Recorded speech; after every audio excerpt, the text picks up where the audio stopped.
Good morning, everyone. Good morning, Rabbi. We're learning Mishna Rosh Hashanah, Parak Dalet, Chapter 4, Mishnah Aleph, Mishnah 1. Okay, Yom Tov Shel Rosh Hashanah Shechalu Yois B'Shabbos. If Rosh Hashanah falls out on Shabbos. Now, we know what the halacha is nowadays. We know what the practice is nowadays. If Rosh Hashanah falls out on Shabbos, you don't blow the shofar. Okay. Now we're gonna work through the Mishnayos and see how the Mishnah says what the Mishnah says, how the Mishnah lays out what the halacha is in when Rosh Hashanah falls out on Shabbos. So Yom Tov Shel Rosh Hashanah Shechalu Yois B'Shabbos. If Rosh Hashanah, the holiday of Rosh Hashanah, falls out on Shabbos, B'Hamikdash Hayu Toikim. In the Beis Hamikdash, they blew the shofar. Avaloi B'Medina, but not outside of the Beis Hamikdash. Outside the Beis Hamikdash, they did not blow the shofar. Why didn't they blow the shofar? So the Ratanur explains, the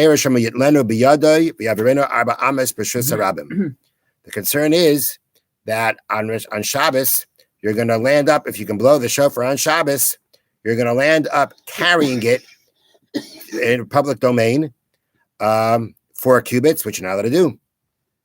That's the concern. The concern is that if you can blow shofar on Shabbos, that a person who wants to blow shofar, and for said that he may come to land up carrying it in a public domain.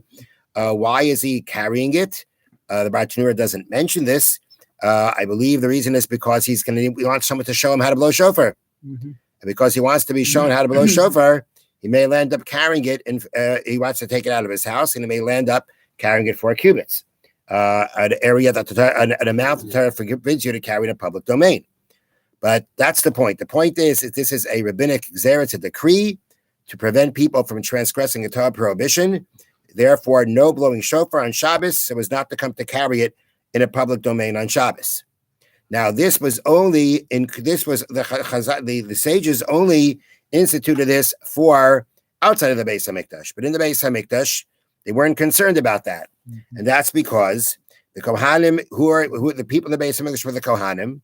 And the Kohanim were very careful, very meticulous in their observance, and there was no concern that they may land up desecrating Shabbos. Mm-hmm. So therefore, in the Beis Hamikdash, and this is a pretty general rule, that any kind of rabbinic prohibition of Shabbos that's intended to prevent a Torah prohibition does not apply in the Beis Hamikdash. Generally, that it does not apply.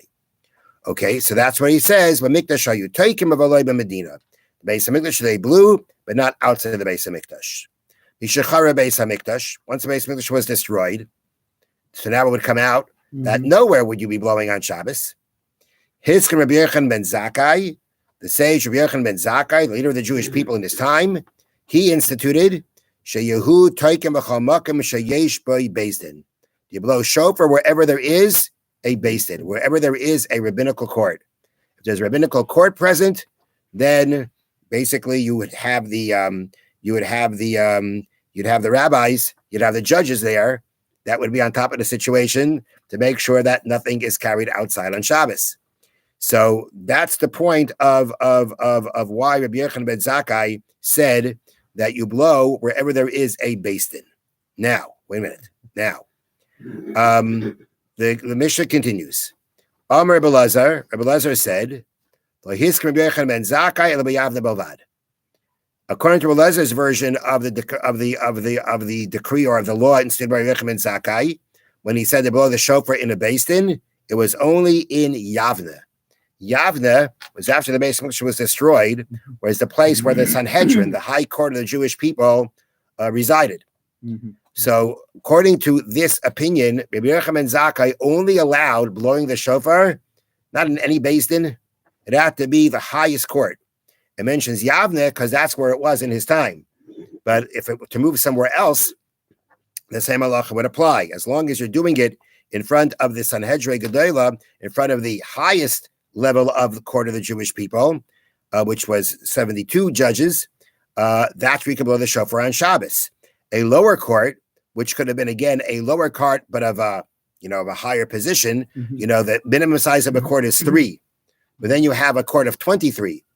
That's able to adjudicate certain laws that a court of 3 cannot. Mm-hmm. So according to Rabbi Yochanan ben Zakkai, a court of 23 was, according to this version of Rabbi Yochanan ben Zakkai, a court of 23 was not enough.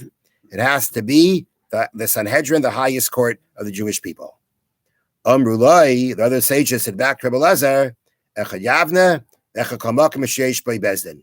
Whether it's Yavna, whether it's a place where there is a Bezdin, it made no you didn't have to have the highest court.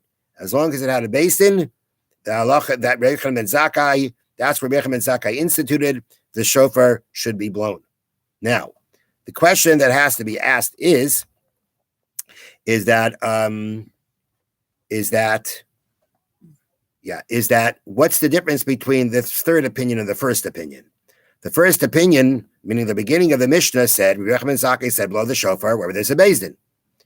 Rebbe Elazar wanted to say no, it's not it's only in a certain Beis Din.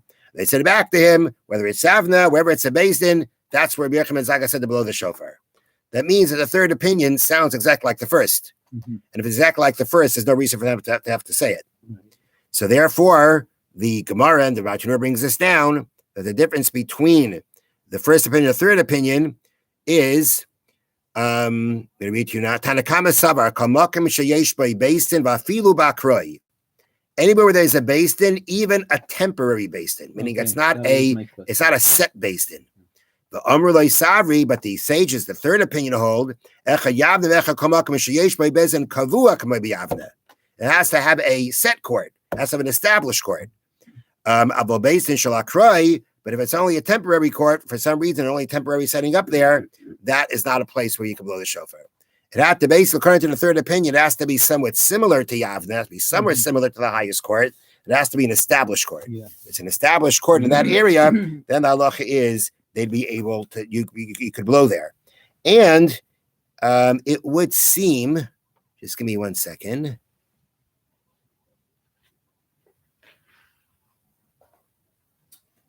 Just 1 second, please. Yeah. It doesn't say the size of this court. Meaning we know that Rav Elazar, according to Rav Elazar, Reb Yochanan ben Zakkai said only Avna. And as the Bartanura speaks out, and not a basin of 23.